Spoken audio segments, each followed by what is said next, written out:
बिस्मिल्लाहिर्रहमानिर्रहीम। अस्सलाम वालेकुम। सीएसएस 2022 का रिटन रिजल्ट अनाउंस किया गया है। हमारे वो फ्रेंड्स, वो दोस्त जो क्वालिफाई नहीं कर सके रिटन एग्जाम को, उनके डीएमसीज यानी कि मार्कशीट्स रिलीज किए गए हैं और मेरे पास अभी कोई 25 से 30 डीएमसीज हैं। इस मर्तबा एक सब्जेक्ट में बहुत लो स्कोर मैंने देखा है। अब आप कहेंगे शायद हमें टारगेट किया गया डिलिबरेटली या हमने गलतियां की हैं। वो सब्जेक्ट है पाकिस्तान अफेयर्स। मैंने देखा है अभी तक जो मार्क्स हैं वो 5 से 20 तक, 10, 15, 16, 20 यहां तक 20, 25 से प्लस इस मर्तबा बहुत बड़ी बात है। लेकिन यहां तक भी जो है आप फेल नहीं है, क्योंकि जीके के पार्ट में 3 सब्जेक्ट्स हैं। पाकिस्तान अफेयर्स है, करंट अफेयर्स है और जनरल एबिलिटी इन साइंस है। तो वहां कुल मिलाकर हमें 120 मार्क्स चाहिए आउट ऑफ 300। तो बहरहाल हम जानेंगे कि इतने हमें हमें कम मार्क्स क्यों मिले इस मरतबा, 5, 6, 7, 8, 10, 15, 20 तक, क्यों, इसका वजह क्या है। तो मुकम्मल हम जानेंगे आज के इस लेक्चर के अंदर। मैंने यहाँ पर ये पूरा जो पेपर है उसको जो है लिखा भी है। लेकिन आगे जाने से पहले मैं आपको बताना चाहता हूं कि मंडे को यानी कि 12 दिसंबर को हम शुरू कर रहे हैं डिस्क्रिप्टिव टेस्ट के लिए classes for MOD AD. AD का अभी हो गया है स्क्रीनिंग टेस्ट और अभी इसका नेक्स्ट टेस्ट होगा, जो फेस होगा वो होगा डिस्क्रिप्टिव रिटन के हवाले से, जहां करंट अफेयर्स भी है और इंग्लिश ऐसे भी है। और अगर आप एस्पायरेंट हैं स्पेशल सीएसएस एग्जाम का या 2023 में आप अपियर हो रहे हैं, तो आप भी हमें ज्वाइन कर सकते हैं करंट अफेयर्स के लिए भी और ऐसे के लिए भी जी। तो टारगेट क्यों हुआ इस मर्तबा पाकिस्तान अफेयर्स, या हमें कम, इतने लो मार्क्स हमें क्यों दिए गए इस मर्तबा। देखिए जरा पहले समझते हैं कि सवाल को समझना, याद करें। In CSS it becomes difficult to understand the question. सवाल हमें क्या कह रहा है, हमसे क्या डिमांड कर रहा है, पहले इसको समझते हैं। 7 क्वेश्चंस यहां पर हैं, ठीक है ना। और उसके बाद हम जानेंगे कि कौन से सवाल हमें अटेम्प्ट करने चाहिए। कुछ सवाल ऐसे हैं आपको फील होगा यार ये बहुत इजी है, मेरे पास इसके बारे में नॉलेज भी है, मैं इसको अटेम्प्ट लाजमी करूं। लेकिन याद कीजिएगा वो सवाल काफी इजी भी है, आपके पास नॉलेज भी इसके बारे में, लेकिन वो सवाल है क्रिटिकल। वो सवाल कुछ मुश्किल लगेगा आपको, कंट्रोवर्शियल हो जाएगा सवालों को, जस्टिफाई आप कर पाएंगे नहीं कर पाएंगे वो अलग बात है, ठीक है। अच्छा लिसन, नंबर 2 यहां लिखा मैंने। अब शायद आप सोचेंगे नंबर 1 क्यों नहीं लिखा। जो 1 है वो है एमसीक्यूज, 20 मार्क्स वहां मिलेंगे आपको 20, ठीक है ना। वो आपका सवाल नंबर 1 कहलाता है। नंबर 2 होगा ये डिस्क्रिप्टिव। यहां से 7 क्वेश्चन से आपको 4 करने हैं, यानी कि 80 मार्क्स यहां पर हैं और आपके 20 मार्क्स एमसीक्यूज के अंदर। Number 2, discuss the role of regional and nationalist political parties in Pakistani politics. क्या किरदार है जो स्मॉल स्मॉल पार्टीज हैं उनका, 2-3 हमारे पास बहुत बड़े पार्टीज हैं, बस उनके अलावा जो स्मॉल स्मॉल पार्टीज हैं उनका, और जो देशी, सुना होगा ना आपने, देशी लेफ्टिस्ट, या कभी कभी ना वो सेपरेशन का डिमांड कर लेते हैं। सिंध के अंदर भी हैं, they are also in KPK in Balochistan, ठीक है ना। अच्छा, how far these parties are necessary for the political system. ये रीजनल नेशनलिस्ट जो पॉलिटिकल पार्टीज हैं उनका क्या रोल है, और वो कह रहा कि क्यों लाजमी है पाकिस्तान के पॉलिटिकल सिस्टम के लिए। अब यहां पर एक्चुअली क्या है, ये थोड़ा टॉपिक ना क्रिटिकल भी है। ये मत लिखें कि नहीं ये पार्टीज गलत हैं, इनको ऊपर पाबंदी लगानी चाहिए, ये एंटी स्टेट हैं, एंटी पाकिस्तानी हैं, ठीक है। ये बात ना करें, यहां पर बी मॉडरेट। एक बात जो सर हमें हमें तकरीबन पता था लाहौर में, वो ये था कि अकरम भाई, अकरम बेटा, आप अगर पत्थर मारना चाहते हैं सीएसएस में, आपके हाथ में क्या है, पत्थर, ये देखिए जरा, ये मेरे हाथ में पत्थर है। कर अगर आप पत्थर मारना चाहते हैं ना, इसको भी ना आप एक रुमाल में बंद करें। सपोज किस तरह ये सर का एग्जाम्पल था कि इस पत्थर को ना आप इस रुमाल में बंद करें और आराम से फेंकें इसको आप। पत्थर भी लगे उस शख्स को, तकलीफ भी ना पहुंचे उस शख्स को। नाउ हेयर पत्थर मीन्स क्रिटिसिज्म। तनकीद आप कुछ इस तरह का करें that must be constructive not destructive. खुद को जरा आप डिफेंस भी बने यहां पर, ठीक है ना। तो यहां पर आप बिल्कुल एंटी भी ना हो कि पॉलिटिकल पार्टीज गलत हैं, और इनका बिल्कुल सपोर्ट भी ना करें इनका कि जबरदस्त वेरी गुड ये वो, इस तरह का भी सर मॉडरेशन अख्तियार करें तो बेहतर होगा आपके लिए। और इनका किरदार बहुत लाजमी है। जो भी स्मॉल स्मॉल आपके पार्टीज हैं, देशी आपके पार्टीज हैं, तो वहां पर क्या होता है, they create pressure, they generate pressure कि भाई हमारे पास नाइंसाफी है, जुल्म है, हमें राइट्स प्रॉपरली नहीं मिल रहे हैं, सारा डेवलपमेंट एक सूबे के अंदर है, जिस मकसद के लिए हमने ज्वाइन किया था पाकिस्तान को, हमें अभी तक वो राइट्स नहीं दिए गए हैं। यहां पर जो शख्स एहतजाज करता है, प्रोटेस्ट करता है, तो उसके ऊपर एक ब्लेम लगता है, एक दाग लेबल लगता है कि आप गद्दार हो। तो दैट मीन्स कि अब यहां पर होता क्या है, ये पार्टीज जब डिमांड करते हैं राइट्स के लिए, तो ये थोड़ा सा एक प्रेशर ग्रुप बन जाता है, ठीक है ना। तो बात ये है कि ये जो स्मॉल स्मॉल पार्टीज है ना, they also strengthen your government. कहीं हद तक ये गवर्नमेंट को, डेमोक्रेसी को सपोर्ट भी करते हैं। इनका ये दावा है कि भाई अगर मैंने, आपको लग रहा है कि मैं एंटी पाकिस्तानी हूं, मुझे आप उठाए मत, मुझे आप डिसअपियर मत करें, मुझे आप उठाकर ले गए और कुछ दिनों के बाद, महीनों के बाद लाश मेरा फेंक दिया कहीं पर, यह गलत है। पाकिस्तान के आइन के आर्टिकल 10 में वाज़ेह लिखा है, फ्री एंड फेयर ट्रायल। एक शख्स है, गद्दार है, जो भी है, उसके ऊपर ट्रायल चलना चाहिए, उसको फिर आप सजा दे सकते हैं। तो ये भी एक जो है एक आईनी, क्योंकि हर पाकिस्तानी शहरी का ये राइट बनता है कि he can make political party, ठीक है ना। तो ये प्रेशर ग्रुप हो सकते हैं, लेकिन आल्सो स्ट्रेंथन डेमोक्रेसी। हाँ, कुछ कहीं पर इनका नेगेटिव रोल भी ये भी है कि जो पाकिस्तान के एंटी कंट्रीज हैं, सपोज इंडिया को आप देख लें, वो इनको कभी कभी नेगेटिवली इस्तेमाल कर सकते हैं। बहरहाल काफी इनका अच्छा खासा रोल है पाकिस्तान के सियासत के अंदर। आप बलोचों को देखें, हमारे पश्तून भाई हैं, दे क्रिएट प्रेशर्स, और फिर आप कुछ अच्छा काम करने जा रहे हैं उनके राइट्स के लिए ना, ठीक है ना। जरा पहले ये सोचें कि वो हमें इस तरह डिमांड क्यों करते हैं, या वो इस तरह के स्लोगान्स को रेज क्यों करते हैं। कहीं ना कहीं स्टेब्लिशमेंट की भी गलती है, जो हमारी गवर्नमेंट कहीं पर इसकी भी गलती है। Number 3, discuss the federal structure of 1973 Pakistani Constitution after 18th Amendment. Why criticism on 18th Amendment started recently? दो चीजें यहां पर कर रहा है, फेडरल जो स्ट्रक्चर है उसको डिस्कस करें हमारे आइन के अंदर, और जो 18th अमेंडमेंट में लिखा है। 18th अमेंडमेंट 2010 में बहुत ही मशहूर एक हमने तरमीम किया अपने आइन के अंदर, हमने चेंज किया। इसमें कितने राइट्स मिले हैं, यानी कि डिसेंट्रलाइज किया अपनी गवर्नमेंट को, बहुत सारे राइट्स, पावर्स, अख्तियार दिए गए सूबों को। और फेडरल गवर्नमेंट का मतलब ही है डिसेंट्रलाइज गवर्नमेंट, यानी कि the powers are vested in the units, the provinces. लेकिन और भी ज्यादा अख्तियारात मिले हैं सूबों को आफ्टर द 18th अमेंडमेंट। और ये कह रहा है कि इसके ऊपर तनकीद आजकल क्यों हो रहा है। पार्टिकुलरली पीटीआई ने, इमरान खान साहब ने कहा कि सूबों के पास जब ज्यादा पावर्स आ चुके हैं, तो उसने खास तौर पे कहा कि सिंध के अंदर जो जरदारी गवर्नमेंट है, पीपल्स पार्टी है, इसको हम पकड़ नहीं सकते हैं, क्योंकि ये तरमीम की वजह से जो है इनके पास ज्यादा अथॉरिटीज हैं, अख्तियारात हैं, पावर्स मिल गए सूबों को। अब ये सूबे के अंदर डेवलपमेंट नहीं कर रहे हैं, सिंध में बदहाली है, बैकवर्डनेस है, और यहाँ पर कोई हम बड़ा एक्शन भी नहीं ले सकते because of 18th amendment.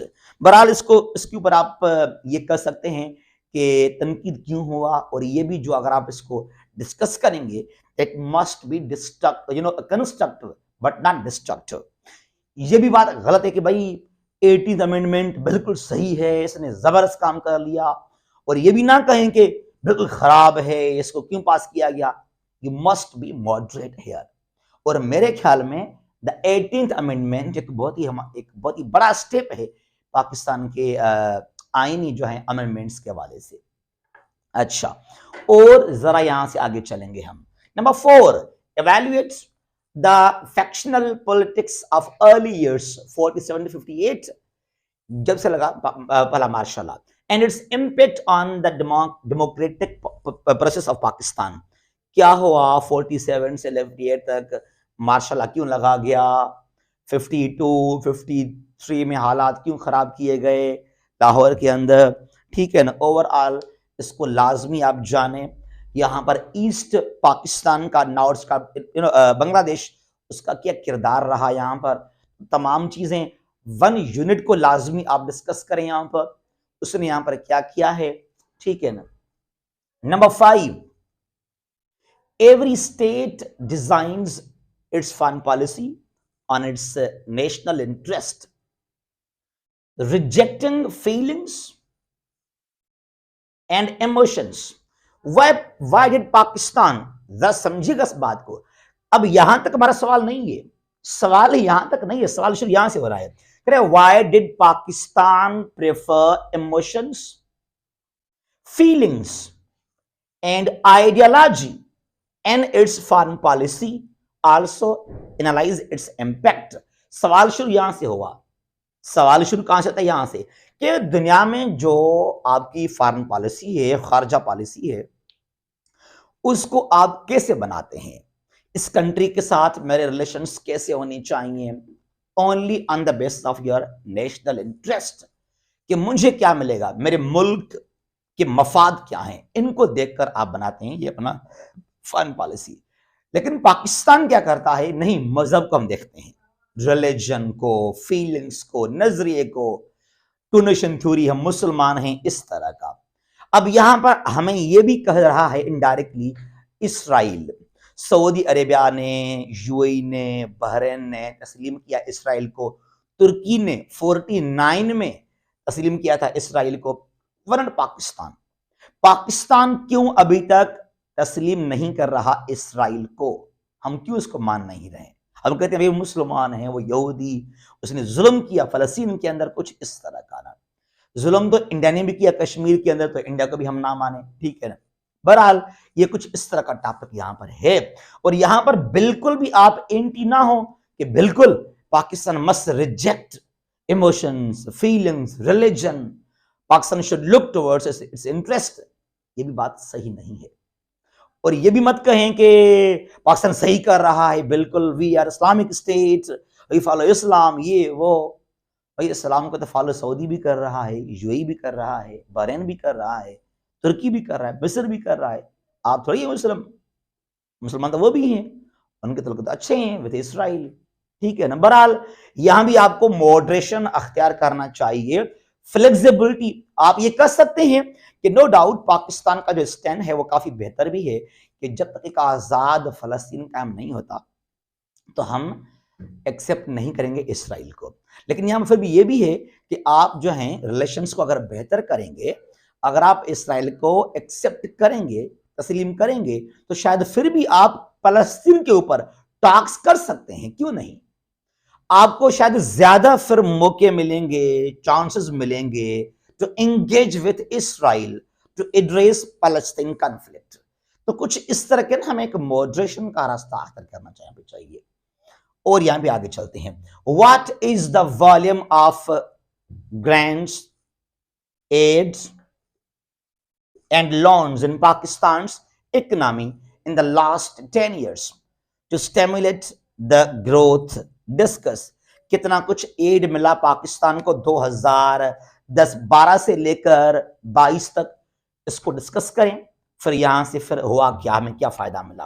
Why did Pakistan join western defence pacts, what cost it had to pay for that, explain. Pakistan ने शुरू शुरू में ज्वाइन किया था कोल्ड वार के अंदर सीटो सेंटो इस तरह के, यानी कि we become anti Soviet Union and pro America, ठीक है ना। और कितना लॉस हुआ, कितना नुकसान हुआ पाकिस्तान को, मेरे 3-4 लेक्चर्स बने हुए हैं इस मौजू के ऊपर। इस पर मैंने इतना डिस्कस किया है, बहुत ज्यादा लाजमी आप इसको जाने। Number 8, discuss the issues and mistrust in US Pakistan relations after the withdrawal of the US troops from Afghanistan, जो 2021 में अगस्त में यहां से निकल गया अमेरिका, जो मिसट्रस्ट हुआ है यहां पर, उसके बाद ठीक है आप कैसे देखते हैं। अब ये पेपर कोई इतना टफ नहीं है, इतना मुश्किल नहीं है। यहां पर क्या है कि हमें 4 सवाल को सिलेक्ट करना बहुत बड़ी चीज है। आप पहले तमाम सवालों को पढ़ लें, पहले तमाम सवाल को पढ़ लें आप, उसके बाद आ जाएं यार ये जो सवाल 4 हैं ना, इनको ये जो है मुझे हाथ लगाना चाहिए, इनको हमें डिस्कस करना चाहिए, मुझे ये अटेम्प्ट करनी चाहिए। ये मत समझो कि यार इजी तो है, ये इजी है। 2 सवाल हैं, दोनों इजी हैं, आपको कोई एक करना है, वहां से 2 में से एक करना है। जज करें यार ये इजी भी है और ये कंट्रोवर्शियल नहीं है। ये है तो इजी लेकिन थोड़ा ये क्रिटिकल, थोड़ा कंट्रोवर्शियल है। इसको मैं अटेम्प्ट करूं, चेक करने वाला चेकर जो होगा एग्री हो ना हो वो अलग बात है, इसको फिर छोड़ दें। फिर आप, अगर मैं होता तो 4 सवाल कौन से हैं जो मुझे अटेम्प्ट करने पड़ते। नंबर 2 वाला इतना खतरनाक नहीं है, सॉरी इतना इजी नहीं है, समहाउ इजी भी है लेकिन क्रिटिकल ज्यादा है। नंबर 2 वाला जो है, रीजनल नेशनलिस्ट पॉलिटिकल पार्टीज का रोल क्या है, सिंधु देश यहां कहते हैं कुछ इस तरह के ना। ये थोड़ा सा ना सवाल को शायद हम जस्टिफाई ना कर पाए इस सवाल के साथ। सवाल इजी है, सवाल इजी है, लेकिन शायद आप प्रो पाकिस्तानी या एंटी बन जाएंगे एस्टेब्लिशमेंट, तो कहीं ना कहीं आप लेब कर जाएंगे, तो ये आपको तबाह कर लेगा। तो लिहाजा अगर मैं होता तो मैं नंबर 2 को हाथ भी ना लगाता। नंबर 3, वाह क्या सवाल दिया यहां पर, बिल्कुल इजी आसान है। नंबर 3, ये तो बिल्कुल मक्खन दिया गया, मक्खन। 18th अमेंडमेंट के अंदर फेडरल स्ट्रक्चर, यार इस पर मेरा एक लेक्चर बना हुआ है कि 18th अमेंडमेंट में कितने राइट्स, पावर्स, अख्तियारात मिल गए हैं सूबों को। ये सवाल बहुत इजी है, बहुत इजी है, इसको अटेम्प्ट करना चाहिए लाजमी। मैं होता नंबर 3। नंबर 4 भी नहीं, फैक्शनल पॉलिटिकल पार्टीज, ये थोड़ा सा ना पाकिस्तान बांग्लादेश कुछ इस तरह का। फिर आ गया यहां पर 1 यूनिट आया था 55 में, तो इसको भी मैं हाथ नहीं लगाऊंगा। इसके अंदर मुश्किल नहीं है, क्रिटिकल है, मुश्किल नहीं है, मैंने कहा नॉलेज है इसके बारे में, लेकिन ये कुछ क्रिटिकल बन जाएगा, कंट्रोवर्शियल है। 5, एवरी स्टेट डिजाइन्स, यहां वही बात है ना कि इस्लाम को फॉलो करें, फीलिंग्स को हम क्यों देखते हैं, हमारी मर्जी है। पाकिस्तान के अंदर जो हमारे मुल्ला हैं, कुछ यहां पर रिलीजियस पॉलिटिकल पार्टीज हैं, वो क्यों इन्वॉल्व यहां पे करते हैं। जो फ्रांस के खिलाफ यहां हमारे पास एक पार्टी ने कहा था कि फ्रांस जो एम्बेसडर उसको यहां से बाहर निकालो, जब वही काम इंडिया ने किया ब्लास्फेमी का, तो ये लोग कहां थे, खामोश हो गए, बैठ गए, कुछ नहीं हुआ।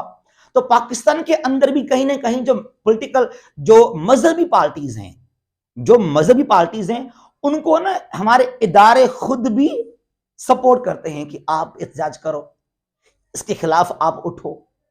ये हो रहा है हमारे मुल्क के अंदर यहां पर। बहरहाल इस सवाल को भी मैं अटेम्प्ट नहीं करूंगा, लीव इट। तो नंबर 5 को मैं अटेम्प्ट भी ना करता, नंबर 4 को मैं हाथ भी नहीं लगाता, नंबर 2 को भी मैं यहां से दूर रहता, खफा खफा रहता। 2, 4, 5 खुश रहो आप और मैं यहां खुश रहूं, आप वहां खुश और मैं यहां खुश रहूं। नंबर 3 काफी इजी है। नंबर 6 जबरदस्त। Number 6, what is the volume, वाह गुड हो गया, अच्छा हो गया। इसको आप लाजमी डिस्कस करें। 10 साल के अंदर 2012 से 22 तक कितना आपको एड मिला, लोन मिला, इसको आपने कहां यूज किया। और ये तो मेरा एरिया है अपना फेवरेट, ये why did Pakistan join western defence pacts, सीटो सेंटो फिर हमें क्या मिला, और 1980s में सोवियत यूनियन को हमने किस तरह हम लड़े थे, और आपने सियाचिन फिर खो दिया, और आपको ये मुजाहिदीन अफगानिस्तान के अंदर बहुत बड़ा सा बहुत टॉपिक इजी है, ये इजी भी है और ये कंट्रोवर्शियल भी नहीं है यहां पर कोई। नंबर 8 बहुत आसान है, discuss the issues and mistrust US Pakistan. यार ये तो मैं होता तो ये मेरे लिए काफी है। 8 7 6 नंबर 3 3 6 7 8 ये कंट्रोवर्शियल नहीं है, यहां कोई मजहब का इन्वॉल्वमेंट नहीं है। मैंने पहले भी कहा था आपको, कोई सवाल आप कोई इस तरह करें सिलेक्ट जहां कोई जेंडर के बारे में, मजहब के बारे में कोई भी इन्वॉल्वमेंट नहीं होनी चाहिए। तो ये कुछ हमने गलती भी की है। आपने कहा होगा मैंने यार बहुत कुछ लिखा है, ये सवाल किया होगा आपने, फीलिंग्स को हमें लाजमी करें, इनको हम रिजेक्ट करें, इस्लामिक आइडियोलॉजीज को हम छोड़ दें, तस्लीम को इसराइल को, आपने कहा होगा ऐसा। और जो चेक कर होगा शायद वो थोड़ा सा प्रो इस्लाम, प्रो इस तरह का, एंटी इसराइल आप गए। तो ये जो कुछ सवाल मजहब को हम करें इन्वॉल्व, इसको थोड़ा सा दूर रहें। स्टेट के बारे में अंदर सेपरेशन मूवमेंट्स वगैरह जो सेकंड वाला टॉपिक, इससे भी दूर रहें। तो मेरे लिए नंबर 3 6 7 8 सेफ जोन रहेगा। तो ये भाई यहां पर शायद टारगेट भी किया गया है, ये बात भी सही है, क्योंकि इतने मार्क्स कम यार, 5 मार्क्स हैं, 10 मार्क्स हैं। अब 5-10 मार्क्स तो हम लेते हैं एमसीक्यूज के अंदर, फिर जो आपने अटेम्प्ट किए वहां पर क्या हुआ यार आप लोगों को। और ये उन फ्रेंड्स के मैंने मार्क्स देखे हैं जो उनका एग्रीगेट है वो 600 प्लस है, ऐसे पास हैं वो, ऐसे कंपोजिशन पास हैं वो। बहरहाल उनको बिल्कुल कम मार्क्स मिले हैं इन पाकिस्तान अफेयर्स। कहीं पर वो फेल हैं इस्लामियात के अंदर, कुछ फेल ऐसे के अंदर भी हैं वो, ठीक है। बहरहाल उनका जो एग्रीगेट है बहुत अच्छा है, और यहां बहुत ही कम मार्क्स मिले हैं। तो कुछ गलती भी है फ्रेंड्स की अपनी भी, इसको टारगेट भी किया गया है। Once again I would like to repeat here, जो हमारा सेशन शुरू हो रहा है 12 दिसंबर को, एमओडी एडी का डिस्क्रिप्टिव ज्वाइन कीजिएगा, और आपके लिए बहुत ही इंपॉर्टेंट है। और चाहे आप एस्पायरेंट हैं CSS 23 का, फिर भी आप हमें ज्वाइन कर सकते हैं। जहां भी ये खुश रहें। अल्लाह हाफिज। पाकिस्तान जिंदाबाद।